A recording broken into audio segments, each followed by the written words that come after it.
করতেছেন তাদেরকে সাধুবাদ জানাই, স্যালুট জানাই আমাদের বিএনপির পক্ষ থেকে, এবং আমাদের এই জিনিসগুলো করলে আমাদের জন্য ভালো হবে। এখানে নিঃসন্দেহে যা বলেছেন, পরামর্শ দিয়েছেন, এটা ভালো এবং এটাই করা উচিত। এখন আপনার এক ভাই একটা প্রশ্ন করেছে, সেই ভাইয়ের প্রশ্নটার উত্তর দিতে চাই। উনি বলেছে যে বিএনপি যে দুর্নীতি করেছে, বিএনপি কি তার বিচার করবে কিনা। আর একটা প্রশ্ন করেছে, বলেছে, পরামর্শ দিয়েছেন প্রবাসী মন্ত্রণালয় এমন একজন মন্ত্রী বানান যে আমাদের প্রবাসীদের জন্য কল্যাণ করবে। ওনার এই কথাটা তো আসলে কালকেই শপথ হবে। আমি রাত্রি মেসেজ কয়েকজনকে দিব যারা দায়িত্বশীল আছে, আমি চেষ্টা করব, কিন্তু হয়তো বা পাবে কিনা আমি জানি না। তবে যদি আপনার গোড়া ঠিক থাকে, আগাও ঠিক থাকবে ইনশাল্লাহ, এবার অসুবিধা হওয়ার কথা না।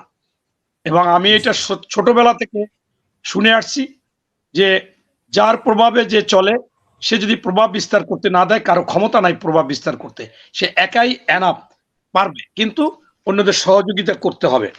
মনির ভাই, আর 2 নম্বর হচ্ছে যে মনির ভাই, জি হাসিনা আপা, আমার একটু তাড়া আছে, আমার যদি আপনারা ছাড়তেন আমি একটু ক্ষমা প্রার্থী, আমাকে একটু বিদায় দিলে আমি খুশি হই।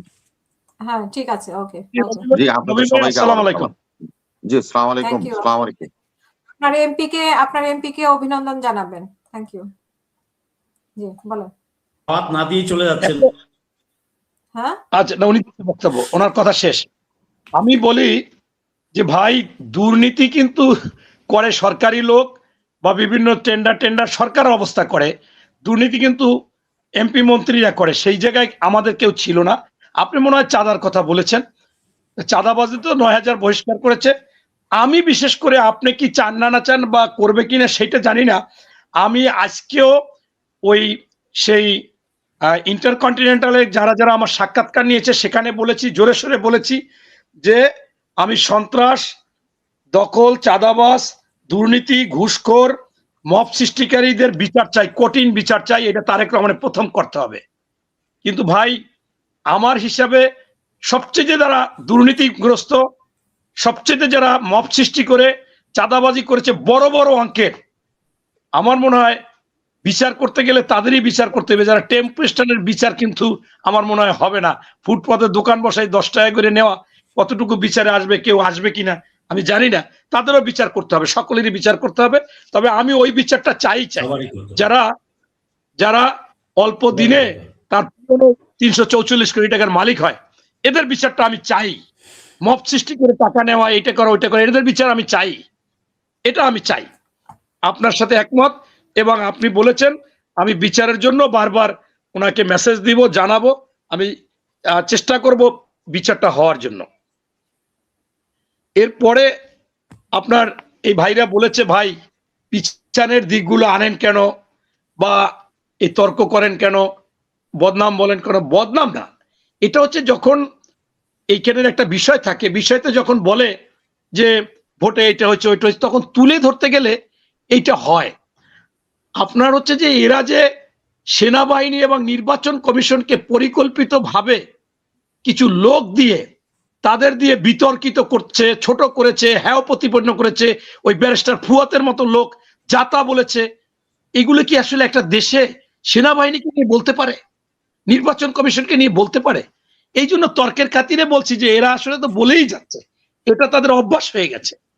এবং আপনার সৈয়দ রণ ভাই বলেছে যে বিএনপি, আরো আরেকজনও বলেছে যে জুলাই, রণ ভাই বলছে এখন একটা জুলাই একটা গোষ্ঠী বা অংশ, আর একটা অন্য একটা অংশ।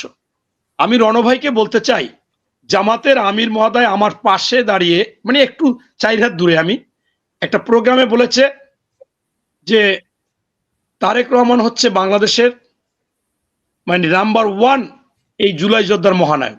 কেমনে বলেছে? এই জুলাই আন্দোলনে ইন্টারনাল ভাবে বিএনপি সবচাইতে বেশি ক্ষতিগ্রস্ত হয়েছে, প্রোগ্রামেও ছিল।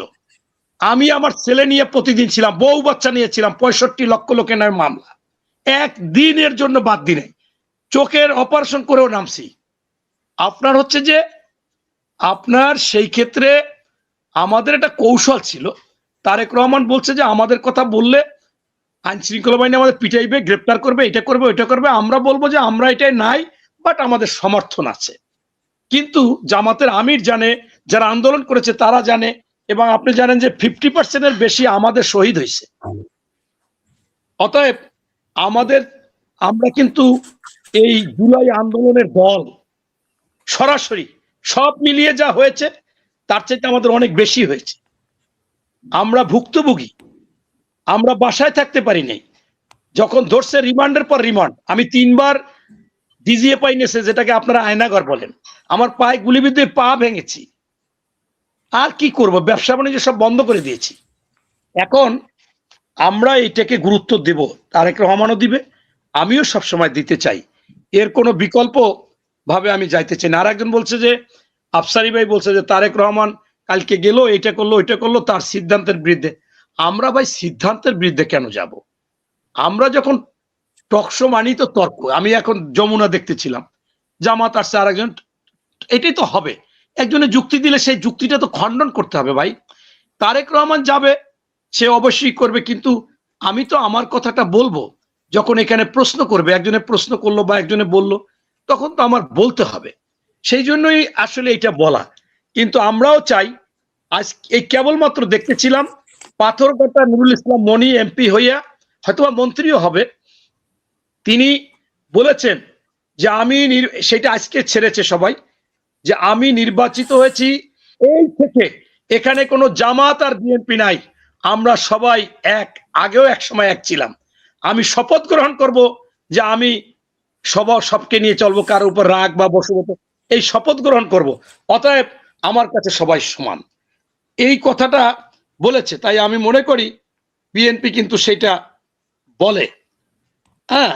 এবং আমি ওই ভাইকে আবারও বলি, 18 মাসে যত অপকর্ম হয়েছে, মব সৃষ্টি হয়েছে, ঘুষ দুর্নীতি হয়েছে, বদলি বাণিজ্য হয়েছে, চাকরি বাণিজ্য হয়েছে, চাঁদাবাজি হয়েছে, টেন্ডারবাজি, সবকিছুর দখলবাজি হয়েছে, সবকিছুর বিচার যদি তারেক রহমান সর্বপ্রথম করে, তাহলে জনগণের কাছে গ্রহণযোগ্য হবে এবং কিছু কিছু বিষয় স্পষ্ট হবে, এবং সেইটা হওয়া একেবারে বাঞ্ছনীয় এবং হওয়া উচিত।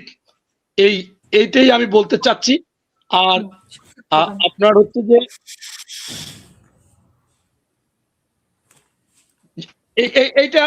এই মূলত আমি যেটা বলতে চাচ্ছিলাম, যে তর্কের খাতিরে অনেক সময় তর্ক করা হয়, কিন্তু আমি দেখে আসছি এ পর্যন্ত।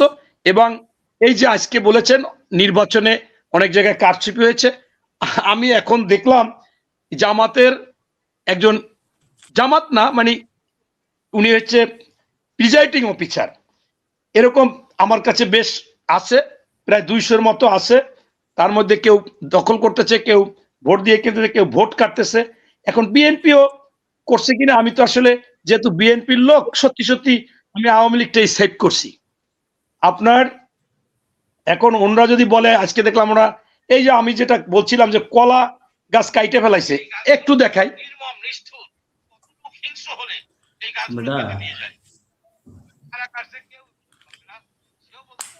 আচ্ছা, এখন এরপর হচ্ছে যে দেখেন, একটা লোক ভোট 6টায় ভোট কাটতেছে, সব দাঁড়িপাল্লায় কাটতে ভরে রাখছে বাক্স, উনি কিছু বলে নাই, উনি কিন্তু প্রিজাইডিং অফিসার। তাই আমি বলছি যে শাহজাহান চৌধুরী বলছিল প্রিজাইডিং অফিসার, সহকারী প্রিজাইডিং মানে প্রাইমারি টিচার, হাই স্কুলের টিচার, তারা আমাদের কথায় উঠবে বসবে এবং তারা নাম মার্কা মুখস্থ করতে হবে। তাই আমি এরকম তর্কের খাতিলে বলতে চাই। তারপরেও আমি বলবো, সুন্দর একটা নির্বাচন হয়েছে।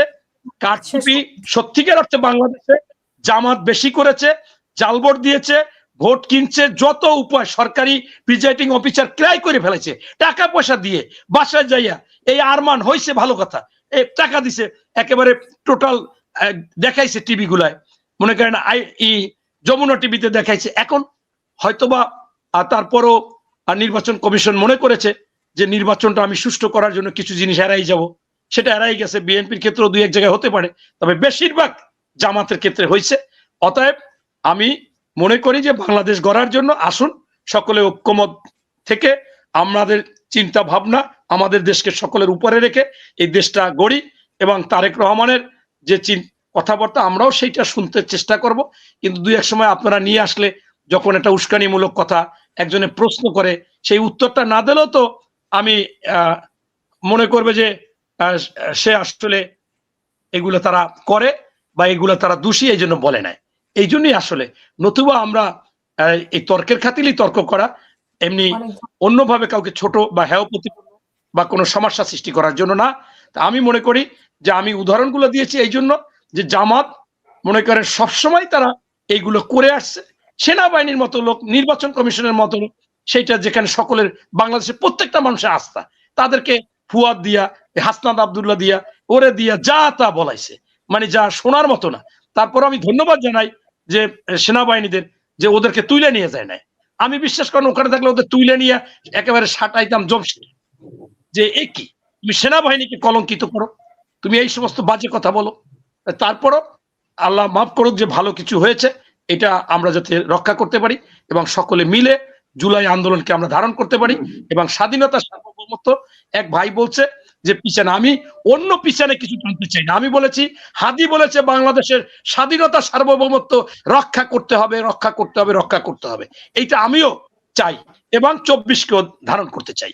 অতএব এই ওইটা বাদ দেওয়া যাবে না। তাইলে বাবা, আপনি তাহলে আপনার বাবাকে রাইখা আপনি আরেকজন নতুন বাবা পাইলে ডাকবেন, এইটা হয় না। কিছু কিছু ব্যাপারে আপোষ করা যায় না বা সেটাকে বাদও দেওয়া যায় না। যেমন 21শে ফেব্রুয়ারি আমরা পালন করি, 14ই ডিসেম্বর গণহত্যা, বুদ্ধিজীবী হত্যা, 16ই ডিসেম্বর, এগুলোকে বাদ দিয়ে না। বাদ দিলে আসলে তাইলে সবকিছুকে অস্বীকার করা হবে। 24কে তাহলে 90-এ আমার ধারণা মিনিমাম আমাদের 10,000 লোক শহীদ হয়েছিল। আমি একদিনে 150 পেয়েছি। যেদিন লাস্ট একেবারে ফায়ার করলো, আমি ছিলাম হইলে ওই বাইতুল মোকাররমের উত্তর গেটে। খালদা জিয়া গেল, 3-4 সারি গেল, এরপরে গুলি দিল। আমার উপরে 7টা লাশ। আমি তাকাই দেই যে লোকজন নাই, আমি উঠতে পারতেছি না, লাশ আর লাশ। আমি বিডিআর এর মধ্যে গিয়ে আমার 4-5 জন লোক এলাকার চাকরি করতে, এক একজন, আমি সূর্য চ্যানেল না থাইকা এক একদিন এক একজনের নামে যাই থাকতাম, কারণ একটু নিরাপদ ছিল। তাই আমি মনে করি যে সে সময় হয়েছে, কিন্তু এইটা এবারেরটা অনেক কিছু নিয়ে বিতর্কিত আছে। কেমন আপনি 71 বলেন, 52 বলেন, 90 বলেন, বিনিময় কিছু চায় নাই, কিন্তু এখানে কিন্তু বিনিময় হয়েছে। এমনকি সরকার গঠন করার সময় বলছিল যারা এই সরকারে থাকবে তারা দল করবে না, তারা নির্বাচন করবে না। আমি নিজে ওই সময় শুনলাম, আমি আবার স্ট্যাটাস দিলাম পরের দিনে। জোনায়েদ সাকি থাকার কথা ছিল, মাহমুদুর রহমান মান্না থাকার কথা ছিল, অনেকেই থাকার কথা ছিল। পরে ওনারা বললো না, তাহলে নির্বাচন যদি 1-1.5 বছরে হয় তাহলে থাকবো না। সেখান থেকে কিন্তু তারা কথা রাখে নাই। অতএব এটা নিয়ে বিতর্কিত। এবং যদি সত্যিকার অর্থে কেউ হাদির কথা বলে, হাদি কিন্তু বলেছে জুলাই আন্দোলনকে এই আপনার এনসিবি শেষ করে দিয়েছে এবং জামাতের কথাও বলেছে। তাই আমি মনে করি যে একতরফা কথা না বলে সত্যি সত্যি সকল বিষয়গুলো তুলে আনতে হবে।